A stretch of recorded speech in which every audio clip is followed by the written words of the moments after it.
It's only another Monday, and I can officially confirm that Christmas is just 13 more sleeps till Santa will be arriving, which is, I think, really exciting. Whether or not you feel the same, I don't know. Let me know. Email brett@tourdate.co.uk.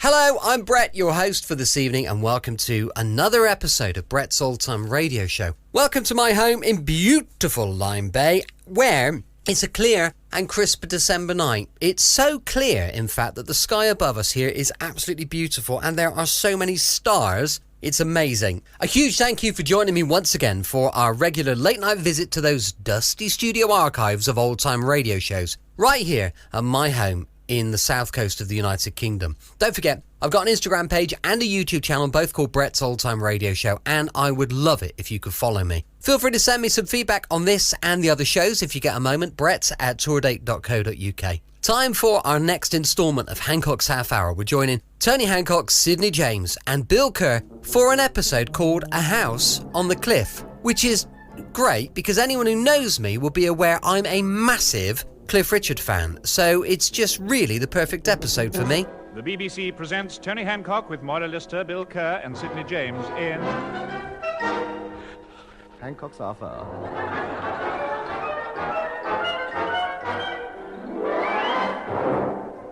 One of the biggest items in the cost of living today is the general upkeep and repairs of one's place of residence, especially when the house is an old one. Consequently, at Tony Hancock's house, there's enough work to keep 30 full-time labourers in employment.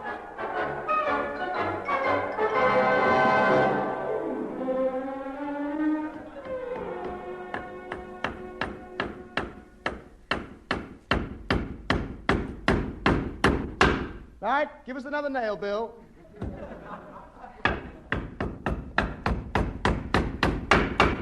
There you are, 63 nails in that lot. That should hold it. How does it look? Very nice, but there must be a better way of putting wallpaper up.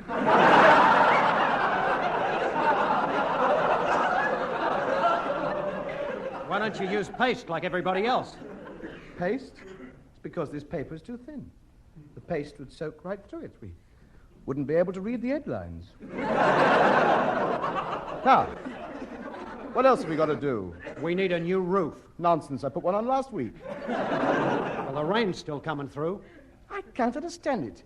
You wouldn't think rain would get through cardboard that thick. I mean, it's the same stuff I sole my boots with.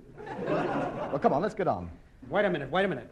What about the big hole in the dining room wall? Don't you dare mind that hole. I want to spend a quiet evening at home tonight, watching next door's television. Come along now. Bring your ladder into the front parlor. The ceiling needs doing up. Now, we've got to be careful with this ceiling. I've been expecting it to fall down ever since last Tuesday. Why? That's when the walls collapsed. The front door. That must be Moira. Not so hard!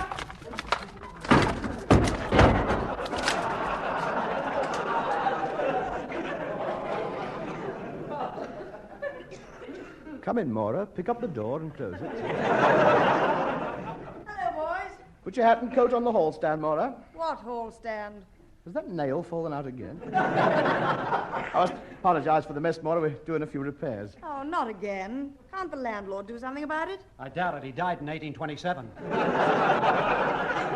Well, the place is in a pretty bad condition, isn't it? I'm sure the foundations are shifting. They are not.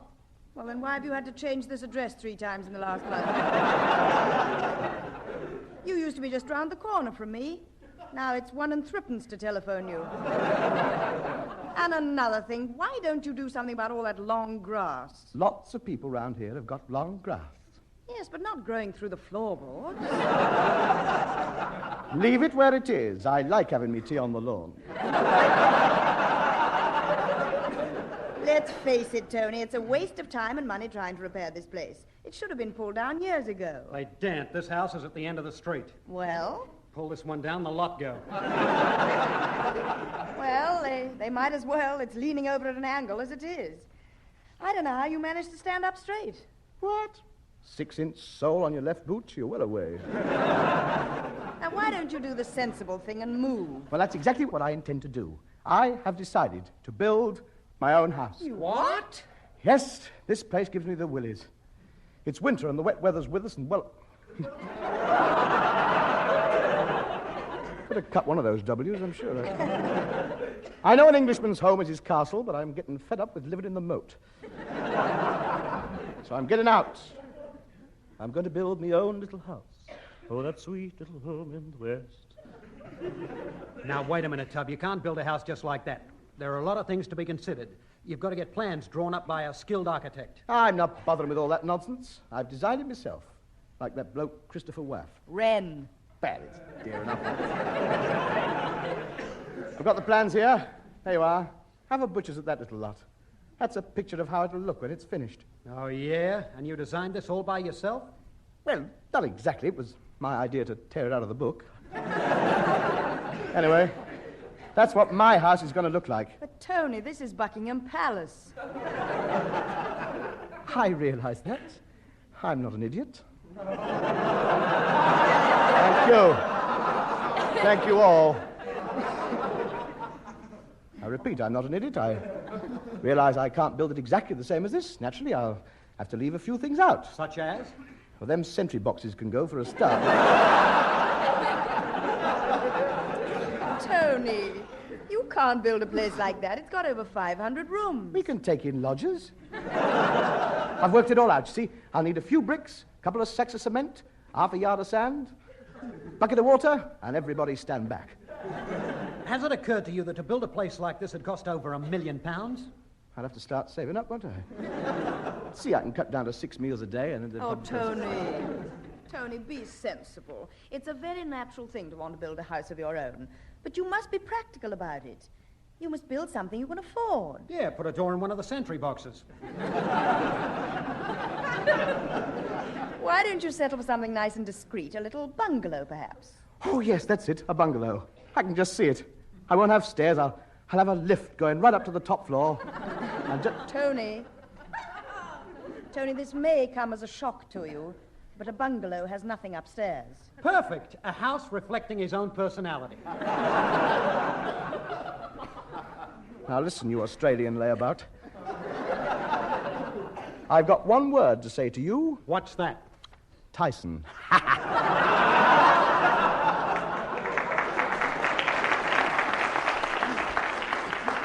You can't speak to me like that, you Birmingham barrel. And I've only got one thing to say to you. Lindwall. All right.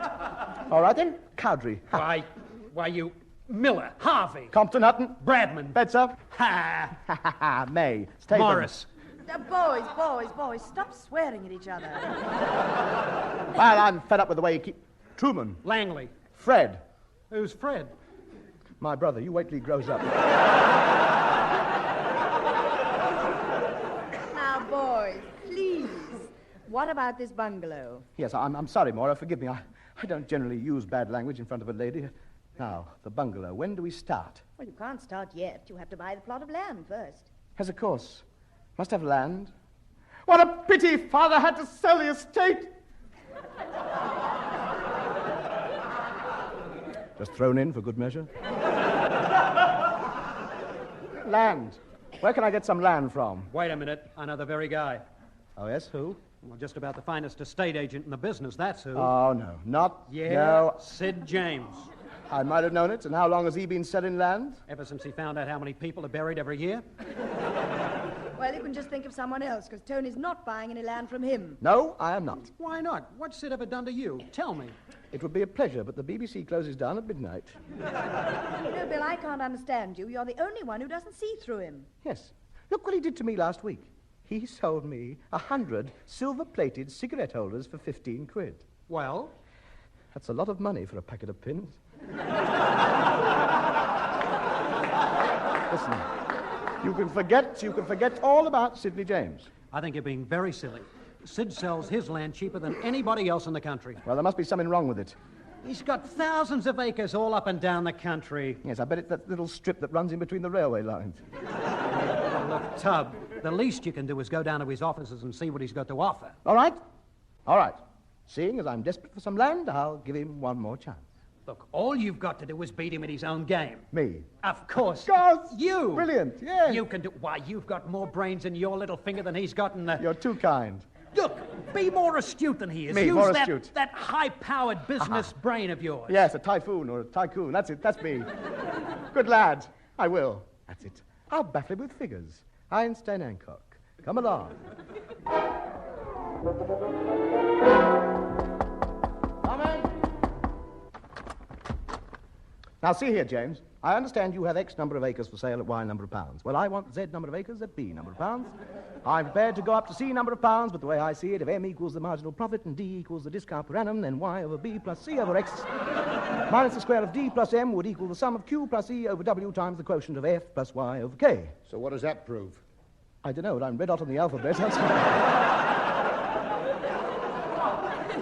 All right, now let's get down to business. What can I do for you? Tony's looking for some land to build a house on. And you've come to me. A very wise decision. I got some of the finest land that's ever been reclaimed. Now, whereabouts did you have in mind? Oh, I'm not fussy. What have you got? Well, wait a minute. Let's have a look at my maps. Ah. Oh, yes, here we are. Mm-hmm. Now, this lot here marked in red, Yeah. that's £2,000 an acre. Yes. This here in green, 1,500 an acre. Yes. This lot here in yellow, Ah. 12.50 an acre. How much for this big lot in blue? That? Oh, 3 and 6 an acre. I love it. I'll build me house right in the middle of it. Please yourself. But you better leave your bedroom light on. Why? The ships might hit it.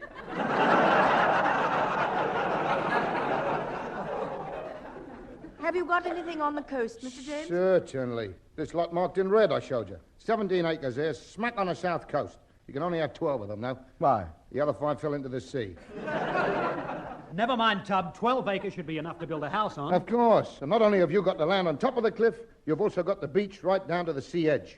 That's nice. And it's only 2,000 quid an acre. Well, I'll have to get on to be broker about that. Why? I'm broke. Next. Never mind, Tony. Don't worry about the money. I'll help you out with a few thousand. Good girl, Maura. Of course, she can afford it, you know. She's on that panel game. Now, let's have a look at the map. Look, we've got to decide just where we're going to build. Oh, yes. And there's one little point I forgot to mention. I always stipulate that any building done on any land sold by me must be done by a building company nominated by me. Yes, that's fair enough. Which building company do you nominate? Mine. Yours. Yeah. You're going to do all right out of this, aren't you? What is this building company of yours? My card. Why? See, you only employ German labor. Do what? Sidney James Jerry Building Limited. All right, we won't go into that. Now, let's get down to details. I suggest we build the house on the beach underneath the cliff. It'll shelter it nicely. All right? Sounds fun. I like that. All I right. can see that, yeah. Now, that should provide you with a very comfortable little home, right up till 8 o'clock at night. Well, what happens then? Then you move out. Why? The tide comes in. And where do we move to? Into the other house. Oh, I see. The other house. The What one other we've house? had built on the cliff top. Oh, that old thing. Whose idea was it building that one? Mine. Oh, yes, of course, yes. Yes. You're the man who owns the building company, aren't you? Right? Mind you, I'm only doing it for your own good. Oh, of course. I mean, you don't want to stay in that one on the beach all night and drown, do you? No, of course not. Well, then, you've got to have another one built on the cliff top, haven't you? Yes, I suppose we have. Well, shut up, then. Just a minute. I can't afford to buy 2 lots of furniture. You don't have to. You take it with you when you go. Now, look, you start moving the furniture at 4 o'clock in the afternoon. Then when the tide comes in at 8 o'clock, you just have time to nip back down and lock all the doors Why? to stop the sea getting in. Well, then, if the sea can't get in, why can't I stay down there? What, and leave all the furniture out on the cliff top all night? Yes, I hadn't thought of that. Now, look, just a minute. Why can't we just build one house on the cliff top? Well, you can do. But then, where are you going to live during the day? Where are we going to live during the day? Well, it's obvious. He's right, you know. He's right. We've got nowhere to live during the day. Homeless, trapping the moors, waiting for night to come so we can go home. He's dead right. Tony, don't be so silly. He's not right. I know plenty of people who manage perfectly well with one house. We'll build it on the cliff top. We don't want the one down on the beach. Don't want it. I've paid 7,000 quid for that house. I'm not knocking it down for you or anybody. It's not built yet. That's no excuse. It's my home. Just because you don't like it, I'm supposed to knock it down and have nowhere to live during the day. You can live in the one on the cliff top all the time. Then who's going to live in the one down on the beach? Nobody! You expect me to leave it down there empty after all the money I've paid for it? Look, I'm a bit confused. You're Do you not mind? Do you mind explaining once again, very slowly, just why you need two houses? I give up. I'm surrounded by idiots. Tell them, Sid. Sid, tell them. They're a bit slow, you know. They're not as bright as me. Well, it's quite simple. You've got one house on the cliff top. Yes, and you've all got right. We won't go through all that again. Take it from me, Tony. You are being twisted. How can you say such a thing about the man who's just saved my life? Huh? Saved my life. If it hadn't been for Sid's foresight, I might have been drowned in my bed. We're having two houses built, and that is that. Good. Now, there's just one point about the house on the cliff top. If the weather gets rough and the sea undermines the bottom of the cliff, the house might collapse. Oh, dear. But you've got nothing to worry about. I'm going to take precautions. Good lad, Sid, my pal. I'm going to build you another house 2 miles inland. Yes, of course. No point in taking chances. But, Tony... Quiet! The man saved me life again. So now we've got three houses. One underwater twice a day, one liable to collapse any minute, and there's nothing wrong with the third one, is there? Not a thing. Perfectly good house. Then let's just settle for that one. Forget about the others, eh? Don't be ridiculous, Maura. The only reason we're building this one is because the other two aren't safe. If you don't build them, there's no point in building this one. The reason's gone. Yours isn't doing so good either, is it? Right, then. Now, that's 3 houses at 7,000 nick at a time. That's 24,000 nick. Wait a minute. Add it up again. 22,000. Oh, that's right. I'm sorry. Just watch it. Right, now, if you sign the deeds, we'll Just a minute, Sid. I've just thought.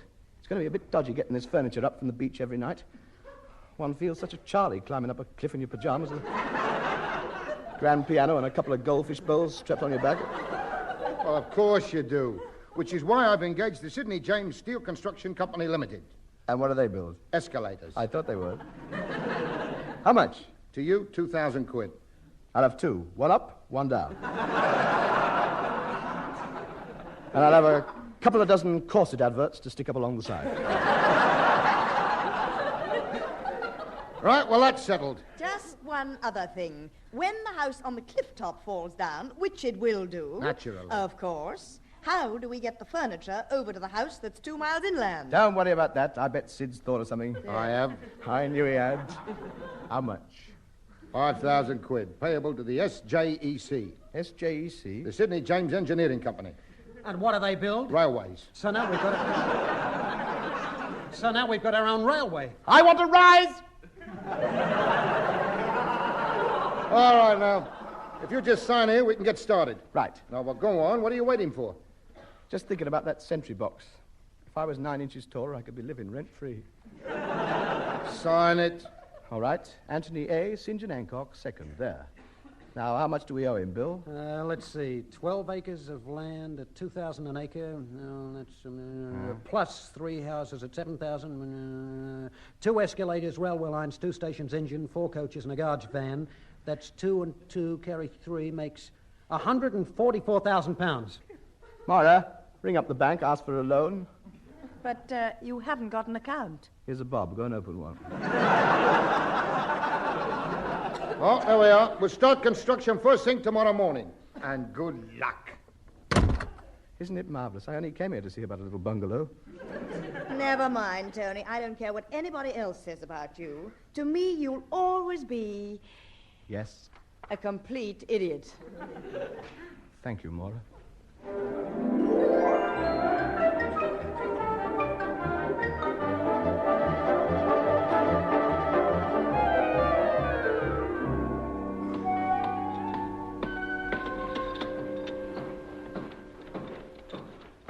My word, they are getting on with it, aren't they? There's no doubt about it. You can't beat the British workmen. Look at them going it. That's the 3rd brick they've got into position in the last hour and a half. Hey, I'll never keep it up. Hey, look out, Tub. Mind that crane. Don't walk underneath it. Oh, my word, yes, a big one, isn't it? Sorry, Mr. Foreman. That's all right, mate. All right, Charlie, lift away. Slowly up. That's it. Swing around now. Gently. Don't drop it. Right, that's it. Hold it. Now, slowly down. Slowly. Over a bit. Slowly down. That's it, lovely. Another 6 inches. Down. Slowly now. That's it. Perfect. Let it go, Charlie. Now you know why they only lay 3 bricks in an hour and a half. Surely they can work faster than this. I've got a good mind to complain to the foreman. Don't do that. They'll all go on strike. Nobody would notice. Oh, now be fair, Moira. Some of them are doing their bit. Look at that little bloke over there. They've had him on the go all day. Never stops, poor little devil, mixing away there. Look at him, shoveling it in there. What's he making? Tea. Where did Sid get him from?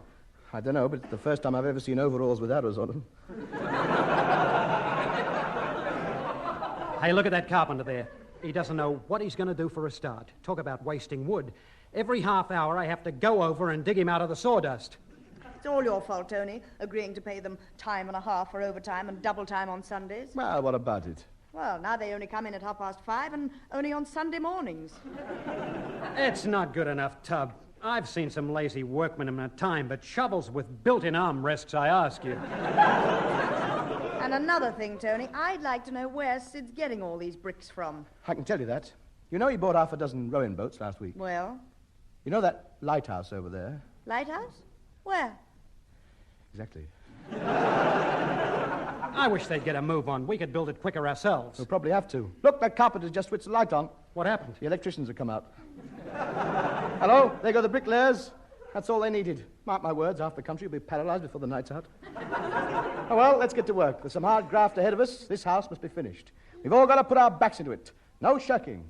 Bill, you can lay the bricks. Maura, you're a strong girl. You can dig the trenches. And what, pray, are you going to do?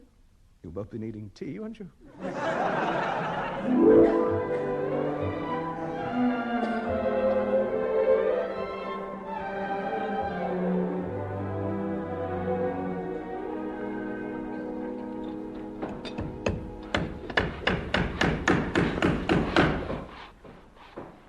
Well, I'm sorry about those workmen, Billy.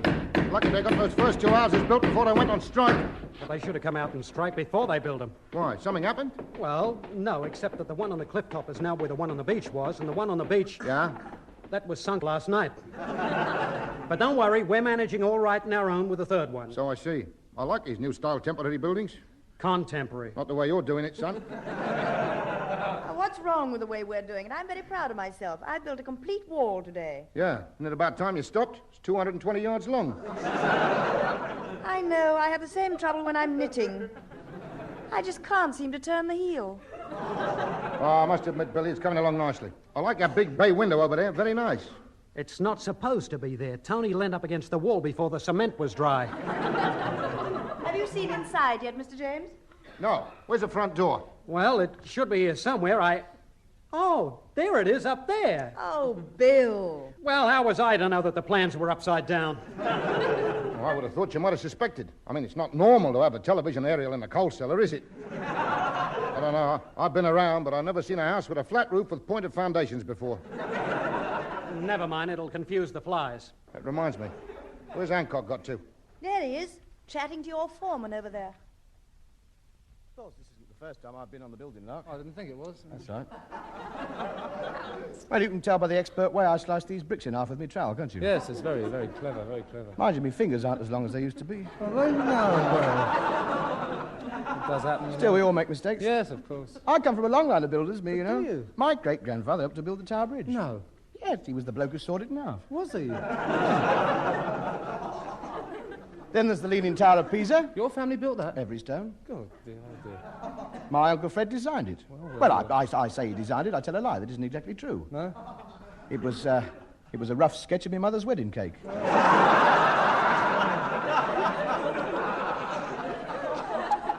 The Italians liked it, so we put it up. So tell me, does it really lean? Ah, no, well, strictly speaking, no. No? Between you and me, it's dead straight. Is it? Yeah.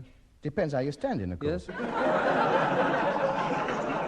It's the way they hold the cameras. That's what does it, you know. That's what, yes, that's what makes Anyway, it lean, my yeah. biggest job, that's the one I was going to tell you about. Yes, yes. Just a minute. Undoubtedly, it was the fourth bridge. Oh, yes. That's right, it was the fourth bridge. It was. I remember distinctly because the other three fell in. Did they? Yes. Anyway, I was in charge. I decided we'd start building from both sides and meet in the middle. Follow me? Good idea. A good You're idea. ahead of me. I can Yes. see. You're intelligent. Yes. Of course, you know the fourth bridge. It's got those big arches that go up and down, all the way across. Oh, yes, I know the one, yes. How those trains ever get up and down those things, I never know. Still, that's their worry. I was only building it. That's right, yes, I remember. So anyway, there we were. We'd started from either side.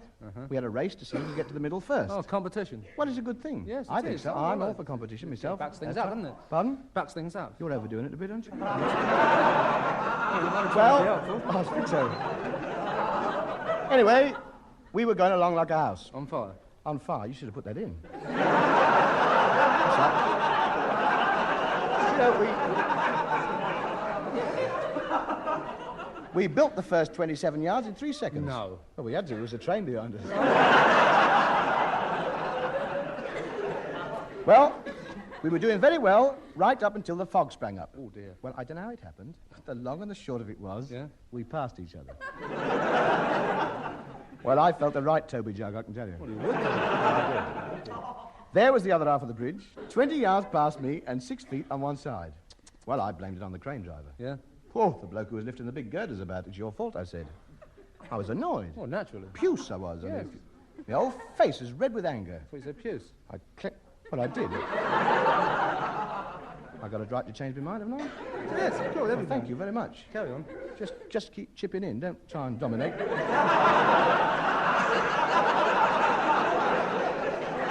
Well, as I said, my whole face was red with anger. Yeah. I clenched my fist till the muscles on my arms stood out like marbles. Really? I looked up at him and I shook my fist. It's your fault, I said. You went looking where you were going, I said. Undo all that lot, I said, and go back and start again, I said. It was me speaking. Well, I don't know whether it was the authority in my voice or the sense of shame he must have felt, but he did it without a murmur. I should have said he'd done it without a murmur. I'm sorry. It doesn't matter. Grammatical mistake. We can all go wrong. Yes. He could see I meant it. He started his crane up and got going. Of course, he was eager to rectify his mistake, see? Yes, of course. There he was. I'll never forget it. Never forget it. Just if it was today. Yeah. Swinging this huge crane around like a toy, dead keen. Was he? Yeah. And you know, he had a sort of sheepish, apologetic smile on his face. Yeah, I know, yeah. Just as I walked away, having won my point, Yeah. being the foreman, do you know what he did? What? He dropped a 10-ton girder on my head.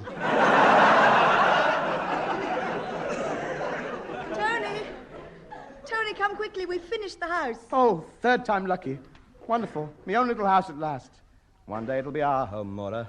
That wonderful golden day when you shyly carry me over the threshold. Where is it? Where is it? Well, it's there. Well, it's right behind. Well, it was there a minute ago. Mr. James? Yes? Mr. James, have you seen the house anywhere? Well, I tried, Mortar. I slung a rope round it, but I couldn't save it. Gentlemen, remove your hats, please. You can just see the television aerial going under now. Going under? I want to congratulate you, Hancock. You're a pioneer. The first man to unsuccessfully build a house on Romney Marsh. Well done. Well done. Romney Marsh, dig it out. Me money, ruined, nowhere to live. You must find me a place to live. Don't you worry, understand? Son. Don't worry, son. For 1,000 quid, I can tell you.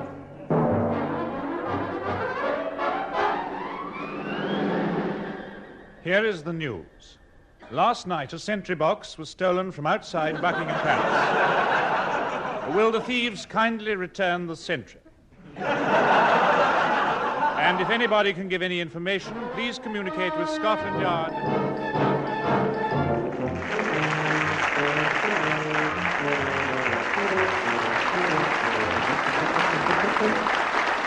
You'll be listening to Hancock's Half Hour, featuring the lad himself with Maura Lister, Bill Kerr and Sidney James. Incidental music was composed by Wally Stott and recorded by the BBC Augmented Review Orchestra, conducted by Harry Rabinowitz. The script was written by Ray Galton and Alan Simpson, and the program, which was recorded, was produced by Dennis Mayne Wilson.